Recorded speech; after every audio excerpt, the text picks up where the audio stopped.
ಯಾದಗಿರಿ ಜಿಲ್ಲೆಯ ಹುಣಸಗಿ ತಾಲೂಕಿನ ನಾರಾಯಣಪುರ ಜಲಾಶಯದಿಂದ ಏಪ್ರಿಲ್ 20ರವರೆಗೆ ನೀರು ಹರಿಸುವಂತೆ ರೈತರಿಂದ ಪ್ರತಿಭಟನೆಯನ್ನು ಮಾಡಲಾಯಿತು. ಈ ಸಂದರ್ಭದಲ್ಲಿ ನರಸಿಂಹನಾಯಕ್ ರಾಜುಗೌಡ ಅವರು ಮಾತನಾಡಿ ಫೆಬ್ರವರಿ 21, 22, 23, 24ರಂದು ರಾತ್ರಿ ಸತತವಾಗಿ ತೆಲಂಗಾಣಕ್ಕೆ ನೀರನ್ನು ಹರಿಸಿದ್ದೀರಿ. ಆದರೆ ನಮ್ಮ ರೈತರು ಬೆಳೆ ಬೆಳೆಯಲು ನೀರು ಕೇಳಿದರೆ ಬಿಡುವುದಿಲ್ಲ ಯಾಕೆ ಅಂತ ರಾಜ್ಯ ಸರ್ಕಾರದ ವಿರುದ್ಧ ಆಕ್ರೋಶವನ್ನು ವ್ಯಕ್ತಪಡಿಸಿದ್ದಾರೆ. 1ನೇ ತಾರೀಕು ಅಧಿಕಾರಿಗಳಲ್ಲಿ ಕೇಳಲು ಹೋದರೆ ತಮ್ಮ ಆಫೀಸಿನಲ್ಲಿ ಒಬ್ಬ ಅಧಿಕಾರಿಯೂ ಇರಲಿಲ್ಲ ಎಂದು ಆಕ್ರೋಶ ವ್ಯಕ್ತಪಡಿಸಿದರು. ಅವರು ಬರಬೇಕಾದ್ರೆ 2 ತಾಸು ಆಫೀಸಿನಲ್ಲಿ ಕುಳಿತು ಮಾತನಾಡಿದ್ದೇನೆ, ಆದರೆ ಯಾವುದೇ ಪ್ರಯೋಜನವಾಗಲಿಲ್ಲ. ಯಡಿಯೂರಪ್ಪ ಅವರು ಮುಖ್ಯಮಂತ್ರಿ ಇದ್ದಾಗ ಯಾವುದೇ ICC ಮೀಟಿಂಗ್ ಮಾಡದೆ ನೀರು ಬಿಡುವಂತಹ ಕೆಲಸ ಮಾಡಿದ್ದೀವಿ. ಆದರೆ ನಿಮ್ಮ ಸರ್ಕಾರ ಏನು ಮಾಡುತ್ತಿದೆ? ರೈತರಿಗೆ ನೀರು ಬಿಡುವ ಕೆಲಸ ಮಾಡುತ್ತಿಲ್ಲ ಎಂದು ಗುಡುಗಿದರು.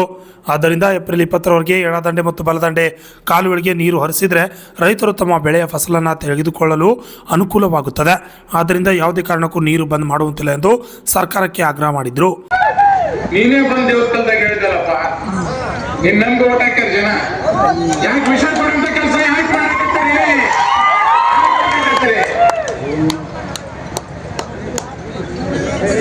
ಏಪ್ರಿಲ್ 20ನೇ ತಾರೀಕು ರಾತ್ರಿ, ಕ್ಷಮೆ ಇರಲಿ, ಫೆಬ್ರವರಿ 20ನೇ ತಾರೀಕು ರಾತ್ರಿ ನಾನ್ಪುರ್ ಡ್ಯಾಮ್ ಇಂದ ನೀವು ತೆಲಂಗಾಣಕ್ಕೆ ನೀರು ಬಿಡ್ತೀರಿ. 20, 21, 22, 23, 24ನೇ ತಾರೀಕುವರೆಗೆ ಸತತವಾಗಿ ರಾತ್ರಿ ನೀರು ಬಿಡ್ತೀರಿ. ಇಲ್ಲಿ ಕೈಕೇರಿ ಭಾಗದವ್ರು ಇದ್ದೀರಿ, ನದಿ ದಂಡಿದವ ಇಲ್ಲಿ ತಿಂತಿನವ್ರು ಅದಿರಿ, ಸೂಗೂರ್ ಅವರು ಇಲ್ಲಿ ಇದ್ದೀರಿ, ಎಲ್ಲ ದಂಡಿ ಒಳ್ಳೆ ದಂಡಿಗೆ ಇರೋಂಥವ್ರು. ರಾತ್ರಿ ಎಲ್ಲ ನೀರು ಹರಿದೋದಿಲ್ರಿ. ಎಲ್ಲ ನಮ್ಮ ಹಿರಿಯರೆಲ್ಲ ಹೇಳಿದ್ರು, ಮಂಡ್ಯ ಮೈಸೂರು ಭಾಗದಾಗ ಹಳೆ ಮೈಸೂರು ಅಂತಂದ್ರ ರೈತರು ಹೆಂಗಪ್ಪ ಅಂದ್ರೆ MLA ಪವರ್ ಎಲ್ಲ ಅಷ್ಟು ರೈತರಿಗೆ ಪವರ್ ಅಲ್ಲ. ಯಾಕಂತಂದ್ರ ಕೇಸರಿ ಹಸಿರು ಶಾಲೆ ಹಾಕಂದ್ರ ಆ ಭಾಗದ ರೈತರು ನಡೆಸ್ಕೊಂಡ್ ಅನ್ನೋದು ಒಂದು ಆದ. ನಾವು ನಮ್ಮ ಭಾಗದಾಗ ಒಂದು ಹೇಳಕ್ ಇಚ್ಛೆ ಪಡ್ತೀನಿ. ಸನ್ಮಾನ್ಯ ನರಸಿಂಹನಾಯಕ್ ರಾಜಗೌಡ ಅವರು ಎಲ್ಲೋ ಒಂದು ತಮ್ಮ ಬಿಸಿ ಶೆಡ್ಯೂಲಲ್ಲಿ ತಮ್ಮದೇ ಆದ ಪರ್ಸನಲ್ ಕಾರ್ಯಕೆಲಸದಲ್ಲಿ ಎಲ್ಲೋ ಬೇರೆ ಔಟ್ ಆಫ್ ಕಂಟ್ರಿ ಸಿಗ್ಮೆಂಟ್ದಲ್ಲಿ ಇರ್ತಾರೆ. ಒಂದು ಎಲ್ಲರಿಗೆ ಈ ಸಂಕಷ್ಟ ನೋಡಿ ಈ ವಾರದಲ್ಲಿ 22, 24, 25ನೇ ತಾರೀಕಿಗೆ ನೀರು ಬಂದ್ ಮಾಡಿದ ಕಾರಣ ಲಾಸ್ಟ್ ಟೈಮ್ 17 ಬಂದು ಒಂದು ಹೋರಾಟವನ್ನು ಹಮ್ಮಿಕೊಂಡಿದ್ರು. ಅದನ್ನ ತಪ್ಪಿಸಬೇಕಂತ ಹೇಳಿ ಉದ್ದೇಶಪೂರ್ವಕವಾಗಿ ನಮ್ಮ ಕ್ಷೇತ್ರದ ಸ್ಥಳೀಯ ಶಾಸಕರು ಎಲ್ಲ ACC ಒಂದು ಮೀಟಿಂಗ್ ಅನ್ನು ಕರೀತಾರೆ.